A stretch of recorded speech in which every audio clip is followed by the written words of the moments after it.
Right, watch out, welcome back. A little bit of a classroom setup on this one. I just want to show you something quite simple that's been asked time and time again. It's, as it says in the title, Threadlock and Antiseize. When to use them, what they both do and what they're for. And they are surprisingly similar to each other. I'll show you what I mean. Welcome back to Delboy's Garage.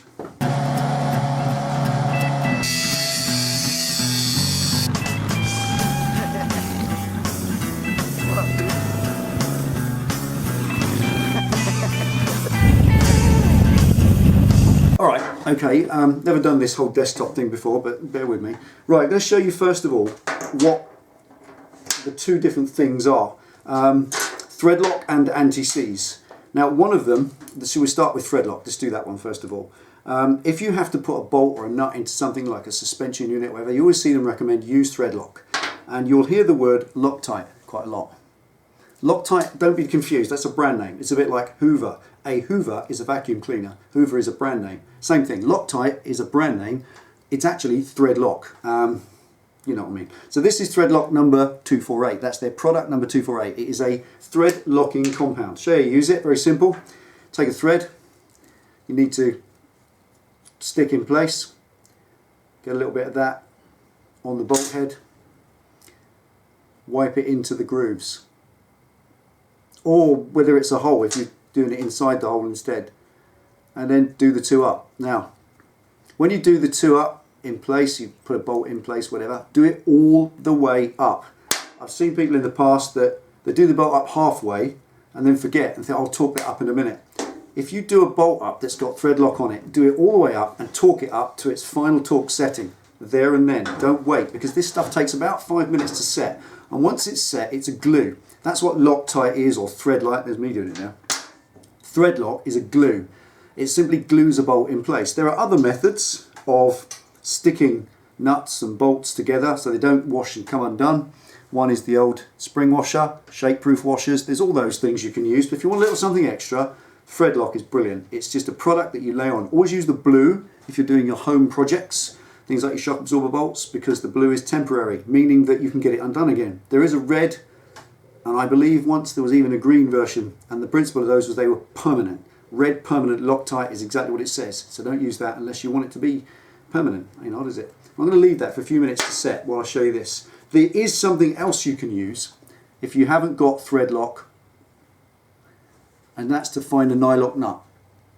Most bolts, nuts and screws go into a metal thread, so if you've got a bolting of shock absorber on, it's a metal bolt into a steel frame thread, so you haven't got that option. But if you've got, if you've got a naked bolt head like that and you're nutting something onto it, that's when you use a Nylock nut. It's ever so simple. Look, it's just a little ring of nylon that sits in the top, manufactured into the top of the nut, and it locks up. Nylock, ever so easy, isn't it? Okay. You can also use those in the washers, but that's the supplementary thing. Now, the Threadlock itself will take about 5 minutes to start its process. That's already started now. That's gone firm already. 45 minutes from it, it's actually warm as well. It's a little chemical reaction goes on. I think when you put it on and you squeeze it down, the chemical reaction is set off and it starts to glue itself in place. It cures. 45 minutes later, that will be tight. That's it. It will not come undone. It will certainly not shake itself undone. You'll need a proper tool on it and undo it. And what it leaves behind is a white, it's glued up already, just in that time talking. Just undo that. Here we are. So when it's undone, you'll get this business. This white, well, this kind of, that's the thread lock when it's all been undone. If that's on the end of the thread, if you're going to use this stuff and you're in practice and you take something off and you see that, clean it off. Don't use that again, because that will not glue a second time. It's already cured, so it won't work a second time. Take a little spark plug brush, brush off all of the excess, get rid of that, clean the thread completely and put some more on. And then when you put the fresh stuff on, it will glue a second time. Don't use old thread lock. Don't think that the remnants of the old thread lock will work. They won't. Once it's cured, it won't glue again. It is glue. Glue doesn't stick a second time. So that's really what the thread lock is. You use it in cold applications, things that don't get hot. I'll come to that in a minute with the other stuff.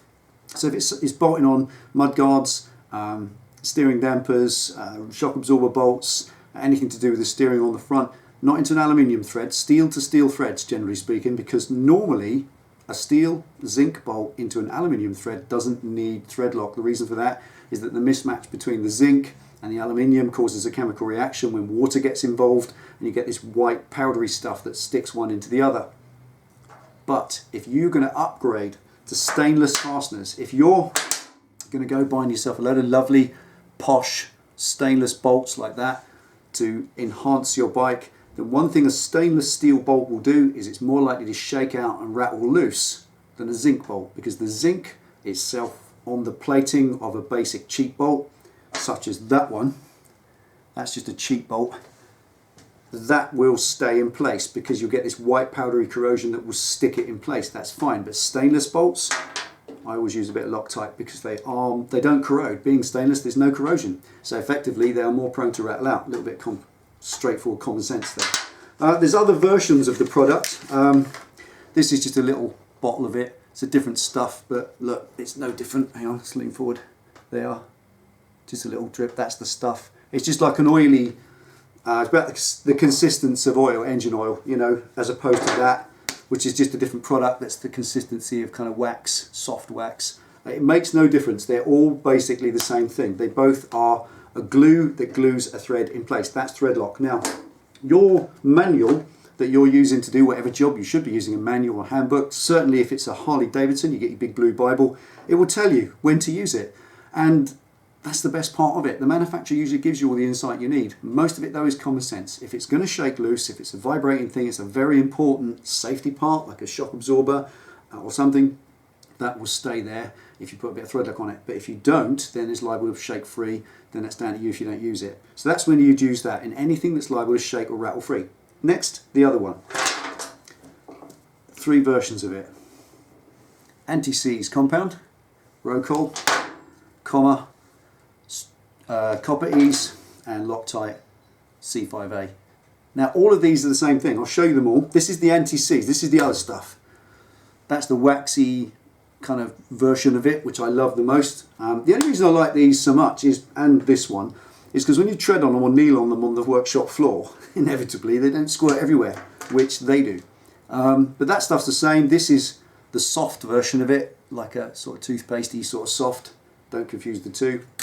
And this is this Antiseize. Now this is the copper version. You can get a grey version of it, which has got graphite in it instead. And they all do the same thing. I want to show you something. It's a little experiment, and I think this will hopefully explain the difference of the two. Now this is God's first ordinary Antiseize. Straightforward oil, grease. LM, low melting point, multi-purpose grease. So if we take a little blob of that on with a screwdriver, and we get a lighter, I'll show you. Just come over here. You got a light, boy? Right, lighter's playing up today, that's better. So if I put a lighter on this ordinary grease, watch. It will just, 200 degrees, it just flows. It just melts and it's useless. Just drips away. So if I put grease like that in my brake calipers, they're going to get well over 200 degrees in the first few applications, and that grease is going to do that. It's going to run and dribble and find its way everywhere, usually onto the front of the brakes, and that will mean they won't work anymore, which is a bit daft, isn't it?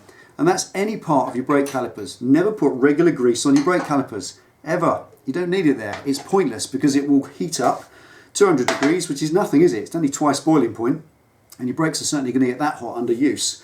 You will find that they'll effectively melt the grease and it will run all over your pads and you won't have any braking power at all. On the other hand, let me show the same experiment again with a bit of this. So this is forward, straightforward, and this is interesting, watch. There we go. Now that is the copper Slit Antiseize compound. It's a dust, it's copper dust.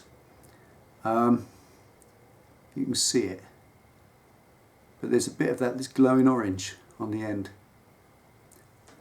Easiest way to blow it out. Right, there's an oil in there, like a carrier grease, something that carries the copper powder. If you imagine that as a tin of powdered copper, powdered so finely, almost like colloidal copper, something that would be like dust, cement dust or talcum powder, really, really, really fine, and then mix it with grease, and that's what you get. Copper grease. Ain't hard, is it? Ever so easy. So what happens to that? It's cooled off now. It's still smooth. A bit warm now. But that's still a soft grease, and it still lubricates absolutely fine, even though it's been burnt. So what we're saying here is it's heat proof. It doesn't melt. It's heat resistant. Even though we heated that till it was actually on fire, it didn't run. And that means that when you put it on your brake calipers or the back of your brake pads, you've heard that one, you smear it like butter on a biscuit on the back of your brake pads, and it stops that high frequency vibration so the brakes don't squeak. The reason we use copper slip is no matter how hot that gets, it won't run off and go round onto the brakes and compromise your braking. It's safe to do that with. The other side of it is other fasteners, such as the nuts that you screw onto the studs to hold your exhaust on. Exhaust manifold studs. Oh my goodness, do they not always seize in place?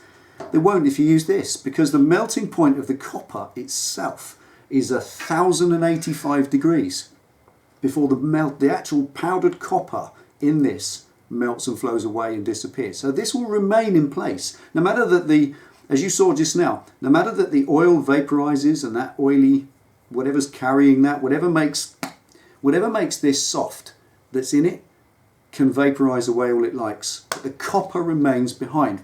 The copper is soft, isn't it? It's a soft metal. And as the tiny dust particles of that copper remain in place, they act like a talcum powder lubricant, a dry lubricant if you wish, and they'll stop that from corroding.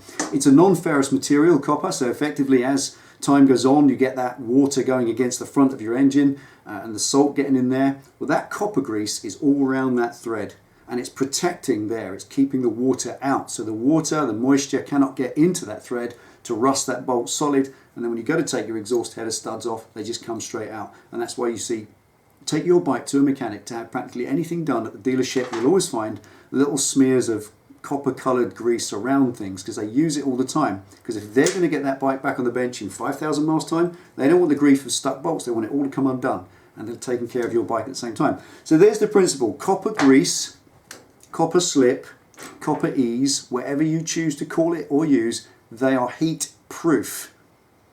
Alright, heat resistant to 1085 degrees materials for lubrication of threads. And if you really are going for it and you're bolting a turbo manifold on, that will get over 1000 degrees. So you might use something like a graphite grease, and you won't melt graphite. You really won't. You have to get that up to 5000 degrees to melt it. Molybdenum grease, stuff like that. You can buy it, very expensive, very exotic, but you don't need it. Just a bit of copper slip's fine for a regular bike application. And here's the rub, something a little bit unusual here.